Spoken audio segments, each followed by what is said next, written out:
right, guys, we're back with Justin Lair of Agency Revolution on this Insurance Nerds Attachment Point News Roundtable. And Justin and I kind of recently became acquainted on our Insurance Nerds Strava running group. And Yeah. Justin came in like a force of nature. You knew everybody. You were right in the mix. I felt like I was in an insurance conference again. I got all super excited. It was like, yeah, all the people that I'm used to seeing. Now, it's been a fun supplement, like I missed I never really got to, do the in-person thing. I've only been to one ITC and I just hosted a happy hour the night before. Yeah. So yeah, it's just fun, man. It's fun. Thanks for joining us on that group and thanks for joining us on this episode.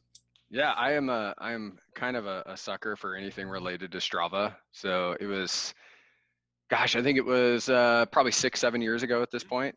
I had started kind of like road biking. I was, surprisingly enough, I was 265 pounds and I was just tired of being a bigger dude. I was just powerlifting and playing softball, Okay. like two of the worst combinations ever for health, right? Like the racquetball guys that still have yeah. And I had to play outfield one time and I was just like, oh my gosh, this is horrible. Cause usually I pitched and played first and stuff. And I went out and bought my first bike, and then that was a mountain bike. And then the next summer was like when Strava was getting released, and I'm sitting there nerding out on the Tour de France, which my dad still to this day is like, really? You like road cycling? Like, because it's just something. My brother loves that. Yeah, no, he geeked out on that. But I've never been into it. I always used to make fun of it, all this stuff.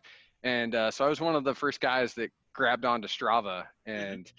Like between all my buddies, like, hey, are you on this? Are you on this? And I just think it's great because you can set these little goals for yourself, which are huge for me. Like I always try and set goals and do little things like that. I mean, every year it's like, okay, how many miles can I get? Or how can I actually have the different sports in there? And if you ever look at my Strava, it is heavy on the cycling, very little on the running. I do a lot more skiing than that, but just a nerd for when it comes to Strava and things like that. I love it. Nothing nerdier and greater than a bunch of InsurTech insurance folks using IoT to track their activities and stay connected. It's perfect. It's beautiful.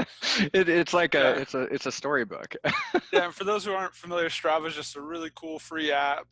We have, I think, 25, 26 people on a Strava InsurTech Runners group right now. We try to do a happy hour once a month, connect with each other across the country. And yeah, it's a good little crew of professionals. Yeah, and if you think it's talking about running, it's the farthest thing from it.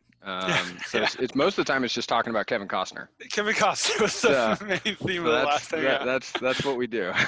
So funny. So before we fired this up, I was honest with Justin. I've had a good busy day, but I haven't made my 10 cold calls yet. And he was talking about his, and we're on the West Coast. It's 2:40 right now, so I still got a little bit of time. I'll bug people as they're winding down.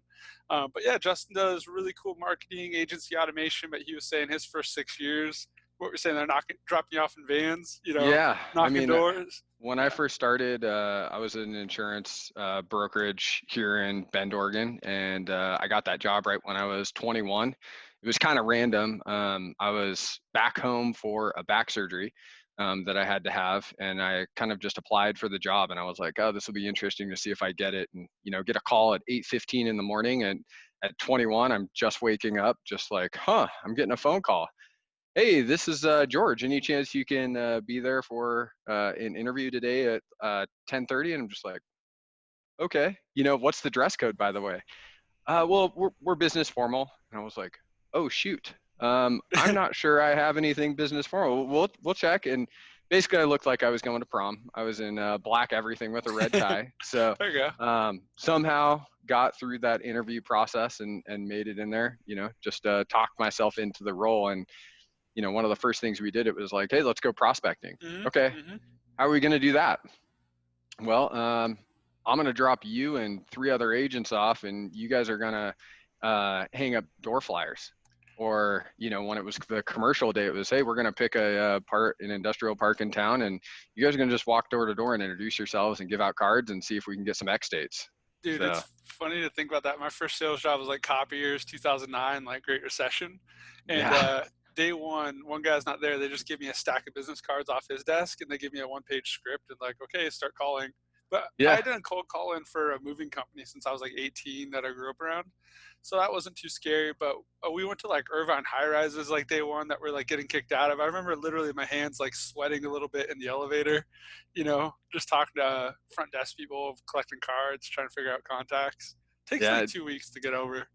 You know, the whole like sweating and stuff though, the nervous piece, I still get it to this day. Yeah, Like anytime I present, anytime I do anything in front of a group, it still happens. But I also know that if I'm doing that, then it actually means it's going to be a good cool. presentation. Because The adrenaline's up. if I'm Yeah. not nervous or something's going on, I'm like, oh, Just this is thinking about it, horrible. my hands are like a little clammy just thinking about it right now. It's Yeah. good. The old school.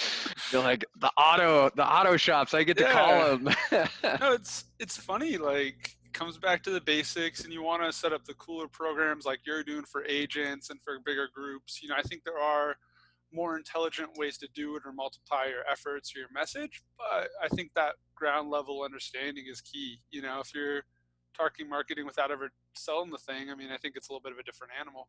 You know. Yeah, and I think it's cool because 2020, right? I think 2020 just kicked all of our asses. But it was also a cool spot that, technology is kind of Yep. in, Yep. especially for us, because I mean, we've been such a traditional industry, Mhm. right? I mean, I got into the industry and it was, hey, here's your cards, here's your area we're going to do, let's do this. But that's not going to work now. We can't go shake hands. We can't meet people. I mean, I got some of my best business from rotaries and chamber events and Mhm. sponsoring dinners and things like that. And it's just not happening. So, for Agents Revolution, it was huge in June and July. I mean, I've never seen that many Oh wow. requested demos. I've been with the company for 6 years, so it's been awesome just to see like the eyes opening Cool. of insurance agents, right? Because they're going, oh, well, instead of the thought on the website, right? Like, and I even think about the agency I was working at was like, oh, no good leads come from a website. No one wants anything from a website. And now it's like, okay, well, what are you guys doing for SEO? Or how can you help us with that? Or what's PPC? How can we get in front of some different people? And how can we be a little bit more targeted on that and things like that? It's pretty cool to see just kind of the growth, especially in the last 12 months. Oh yeah, no, it's I mean, there's a lot of people struggling out there, restaurants, a lot of kind of main street things are having a hard time. But I'm helping a startup come to the US from Canada called Fineo, that's doing everything on one platform for like life insurance related products. Just crazy growth, distribution, like people doing Zooms now, accepting that as part of the sales process.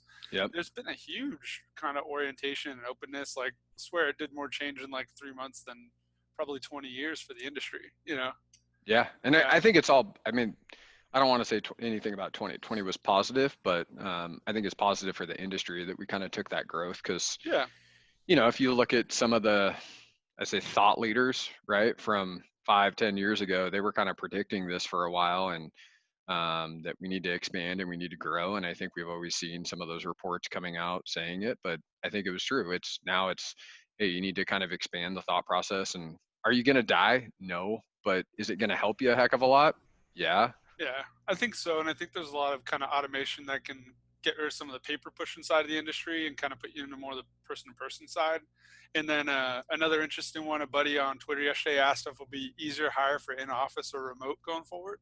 I'm like, it's just crazy the talent pool for remote. In office, you have like a hour commute at the most if it's a really good job, that you can go in a radius. But when you talk about like, something that makes sense with your time zone, you know, the world's opened up. It's pretty interesting.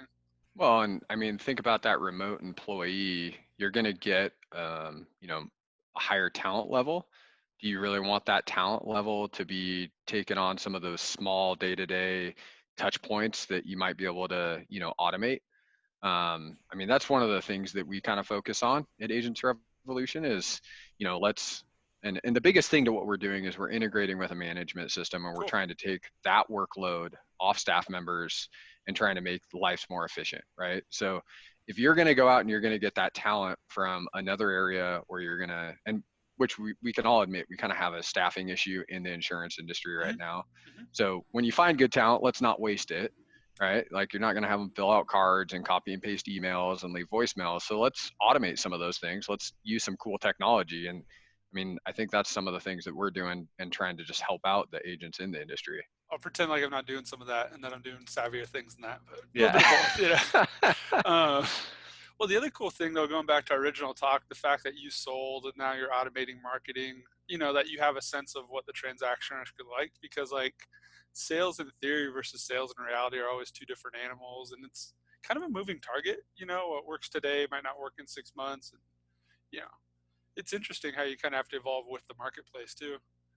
Totally. I mean, and just like what you said, I mean, you're doing some of those things right now, right? And some agencies, that's what they need to do Hmm. because they need to hit that next point. I mean, I was talking with a network today, and they've got some smaller agents, some agents who are moving from captive to that independent Hmm. space, so they don't have the client count to maybe be able to afford an automation system.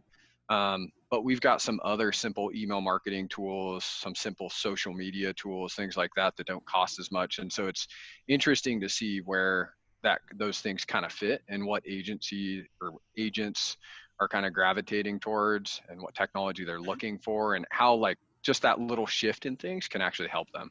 Oh, totally. And I think for us, it's feeling out where we're going to get our traction, where our deal flow is going to be. Like we have an idea what we want to work on, maybe garages, maybe stuff that's a little bit more blue collar that we don't see direct buying anytime soon. That still probably wants to deal with the person for a while, but we have to feel that out. Like we don't know if we'll have traction there yet. I think it's almost like a proof of concept, for an agency, proof of like market, maybe proof of Yep. market fit, with who you are. So I think once we have that dialed in a little more, then we kind of lever up on those experiments, get Yeah. those marketing campaigns going.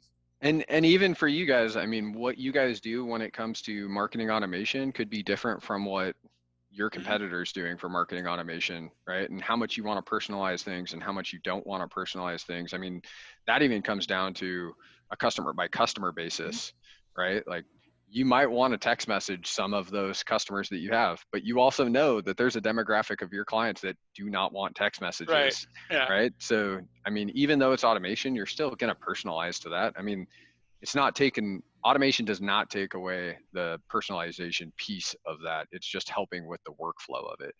And I think you can see similarities in different types of industries, maybe different regions, maybe different age of owners. But like I've always heard no two agencies are the same too, right? Like for the most part, how people are operating, behind the door. Absolutely. I mean, and it also just depends on what the agency's focused on, right? So you bring up, garage owners and things Hmm. like that. Well, your competitor, they might be doing that, but they might also have a focus on some other things. Hmm. And they're going after other pieces. They're using systems in a different way than you are. I mean, no two insurance agencies are the same, which is probably the coolest piece about this business. I mean, I can talk to 25 different insurance agents in a day, and I can guarantee that they're not running the business in the same way, even down to like just details of things. What are some like red flags when you're interacting with agencies? What are some things that kind of have you pull back and you're like, I can see why maybe you guys aren't, as successful as you could be. What are the things that you think small business owners should avoid? I know it's kind of a broader question, but Yeah, and it's hard because I could probably potentially get some enemies based on this answer, but for me, like, and we'll say I it's your opinion, and I mean, no one's opinion's perfect. Just your 2 cents, yeah, or yeah. the the number one thing that I'm like that kind of throws up a red flag is I love how almost every single insurance agent says all my business comes from referrals, right? Like we Yeah. all love referrals, and I think Yeah. I've even said that before. And then when you dig into it, well, what's your program for referrals? Oh, I don't have one. So how do you get all your business from referrals? You know, and it's kind of like, okay, well, uh, obviously there's kind of a block there, Hmm. right? And there's okay, we don't want to talk about this, and so we have to take different angles on just how we talk about technology and what we're doing. Because I'm not asking someone to change the way they do business. I'm asking them to take a look at what they're doing and see if we could make it easier for them. Well, what's funny you say that is I think a lot of times people don't even know why they're successful. They don't even understand that they have a system, they have a routine. Um, a lot of the successful salespeople I've worked under, or small business owners I've known, have grown due to like a market working, with the connections. There are a few layers, but honestly, I'm not even sure if they realize it. In hindsight, they'd be like, "Oh yeah, that was a great group to take care of." But a lot of it was kind of happy accidents, and what you're trying to do, it sounds like, is suss out like what's made them successful, what's grown their network, what's gotten people in front of them. Kind of Yeah. digitize, automate, put that on steroids, you know? Exactly. And I think the cool part about Agents Revolution, like when we're talking about the automation side of things, and just how one agent's going to use it over the other, while you're talking to a salesperson who's hopefully going to be highly educational, that's one of the things that I know our business development team does. I mean, they're digging into, okay, what do you actually want to accomplish? Why do you want to accomplish this? Or what do you think you can do with this? Which is always an interesting conversation, Yeah. right? Well, I want to load 30,000 prospects that I got off this dirty list. Yeah, It's garbage in, garbage out. probably not Yeah. this. But when we bring on an agency, they all get a client success manager. And that's a really cool piece, because now they're working with someone who is going to invest time in them, right? It might be on a quarterly basis, it might be on a monthly basis, but they're able to actually get someone who's going to work with them. They're going to bring best practices to them. They're also going to say, hey, you know what, I was working with an agency that focused on something similar. Let's try and work this, and this, Yeah. which is kind of cool. Totally. And that, like, what gets measured gets improved. Tim Ferriss, kind of always puts out there. I know I talked to Anthony Frisella. We had our annual meeting, our first one, with our, there you go, Tim Ferriss is the man. Yeah. With our carrier access partner rep. His name's Spencer. It's Smart Choice. We've been really happy with them. But even just preparing for that meeting, even getting my notes together, looking through the numbers of our book, what's worked, what we want to work on. For instance, last year I was talking to a lot of startups, and Ed was working on auto garages. And startups are phenomenal. I love being around the community, but it's hard, and they're all different, a little wonky, not a lot of money. And plus, I'm touching a few projects. So I was like, well, what if I double down on auto with Ed, and I do the cold calling, which I'm not afraid of. And then, when he's got a deal in hand, the guy loves working them. So I'm like, all right, let's work together. Kind of getting ready for that meeting helped me align. So, those quarterly check-ins are huge to tune up what you're doing, because then you don't hear from a client for a year and everything falls off goes off the rails. And then, it's almost worse not to hear from them than to hear from them too often, Yeah. And I mean, it's just interesting, because it's kind of like the basics of sales, right? We all follow some sales podcasts. We all follow some sales stuff on LinkedIn. They're posting it all over there. And it's, it's always like, take a look at what you're doing and see if you can improve on those things. It's or you follow interesting when you, corporate bro just to laugh about the whole industry. Yeah, I know. Don't follow corporate bro for your sales, but follow it for laughing. It's like therapy. Yeah, I know. Unfortunately, it's just so true on some of the stuff he posts. It is so true. But when you actually dig into numbers and stuff, it's interesting. I mean, we had an agency who came to us and they were like, oh yeah, we're cross-selling everybody. And once we dug into what they were doing, I mean, there were so many cross-sell opportunities that they could take advantage of, and they had no idea. And one of the things that like this particular agency brought to light was cross-selling life insurance. Yep. Because they were primarily personal lines, right? And so what they were doing was focusing on their real estate, their mortgage lenders, all those people that they were truly getting the referrals from, and they were building that up. But then it was like, okay, how do we make this stickier? And I think it's the cool part when you look like in history, right? We look at the State Farms and things like that. State Farm locked down retention when it came to the 90s, right? Because they were so focused on 6-7 policies per customer. And they were doing that because they were growing the products that were providing, but they were also forcing their agents to sell life insurance. I mean, as an agent, I didn't sell life insurance nearly enough. It wasn't something I ever focused on. I mean, I remember going through licensing and just being like, wow, only in America we can finance our death. This is crazy. Though?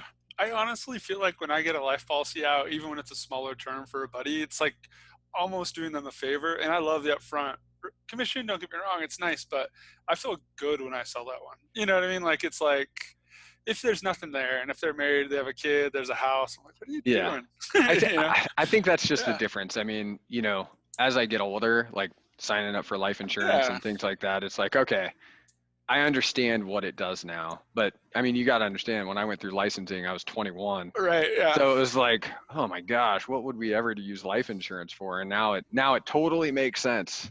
It's funny, the older I get, the more I gravitate towards like the unsexy or the things that don't seem cool. And it's like, oh, life insurance, nobody really wants to work on that. Okay. Yeah. So I was asking what people do, and you're saying who aren't sure of their process, don't know why they're successful and aware. what are some things for agents that you think are just lights out when you talk to them? You're like, this guy gets it. If I had money, or if I could invest in this agency, I would. What kind of Gosh, gets you excited?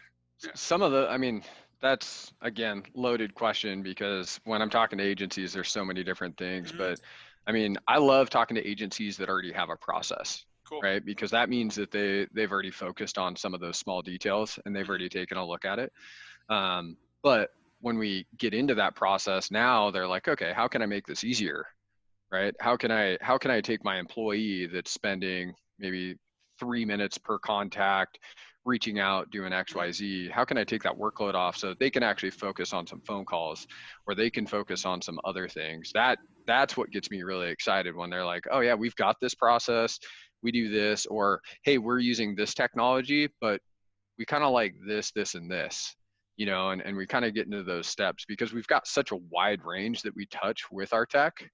So even that small agency that just says, hey, we want to do net promoter score, Mm-hmm. or we've never done a welcome campaign before, we've got a piece for that. Or Cool. maybe even my power agencies. I mean, if you go on some of our podcasts, we actually just went over 200,000. So Nice.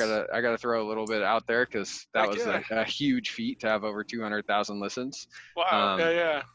but we've got a podcast out there with, I think it's Chalmers Insurance. And what's And the name of the podcast? I'll try to plug it in there too. yeah, Connected Insurance Podcast. Cool. So, and it's on our website, agentsrevolution.com. It's under the media site. I mean, we've got webinars, podcasts, white papers, all sorts of stuff on there. But it was cool because she was talking about how she has about 104 different campaigns that she's running for her agency. Oh wow. Right? Yeah. Bigger agency, but it's not like this super agency that has 100,000 customers. It's an agency that has a good customer count, and now they're just getting really specific in how they're sending out. So what you're going after these garages, right? So what they've done is they've actually gone in, they've got a welcome campaign for their garages that's Cool. specific. Yeah. They've got OSHA stuff that goes out on a quarterly Yep. basis that's specific. They've got a renewal program for them that's specific, just things like that. And they're getting specific in the types of information that they're sending out. That's cool. I think that process thing's so huge. I watched the movie The Founder kind of recently, and Ray Kroc kind of looked a little bit like a crook. But the way the original McDonald's was set up, and I think In-N-Out too, they have like military backgrounds for those guys, and it's just efficient, and you have your X, Y, and Z. My business partner's 57. He's a Marine. He's that regimented, good guy, and then I'm the one who's all over the place. So I bring the ideas. He helps us suss it out. It's a nice balance. I think But, that movie though about McDonald's, wasn't it about how they set it up so that like one side was where they put the burgers together, Yep. the other side was this, and they just mapped out the entire. Yep. Yeah. Move the That's whole cool. kitchen, just had efficiencies. It's definitely a good goal, for any agency. Yeah. You think about anything like John Wooden, you know what I mean? Like just the steps, the intentionality, the focus, kind of getting people in the seats, focused, kind of dialed in. Yeah. Yeah. I know we're a little biased. I feel like InsurTech will be a little bit helpful for all this stuff too. These like slightly more streamlined products, maybe these workflows, like with what you're doing. I think 5 years from now, instead of 50 bookmarks in my in my browser tab, there's going to be 7, 10, 15. I think we'll consolidate a lot of these resources, which could be good. Yeah, I'm pretty excited for InsurTech. I'm excited for the insurance space, period. Same. It feels really weird to say this, but I love the industry. I think it's just really cool. I've came to appreciate it so much more than I ever did when I was, 21, 22, 23. Being on the like actual agent side and then coming to this side and seeing some of the really cool things that there's some really innovative brokers out there and how they're setting up their shops and how they're building things. Cool. It's so impressive. Yeah, Like, and I I'm sure love it's a that different piece. world. I got licensed in 2014. Didn't really have my first real-time job until like 17, and I feel like even then it had an old school tinge. So I'm sure even 6 years ago when you were in it, I'm sure it operated like any other classic industry. And now I'm excited for where it's going. I always joke that insurance is one of the few industries you can genuinely do good and make a really good living, and build a cool asset. And to start a brokerage, you didn't have to go buy a CNC machine or anything. Yeah. Just had to be. Just had to invest your time. ignorantly blissful enough to think I could do it, and then when I realized how hard it was, be stubborn enough to stick with it, and That's a perfect saying for cutting my insurance. teeth, keep cutting my teeth where I can, Yeah. Well, dude, we won't run too long today, but we'll throw this up on Insurance Nerds, and we'll do this again. But I appreciate you coming on and just sharing some thoughts about good practices and where we're going. Yeah, man, I appreciate it. Always love being on different people's podcasts and seeing what everybody's doing. And I look forward to our next InsurTech Runners meeting. Yeah, heck yeah, We'll dude. play some trivia. Yeah, exactly. Thanks for bringing in the trivia. That'll be a nice little add to the crew. But thanks again, dude. We'll catch you guys soon. Awesome. Have a great day. Later.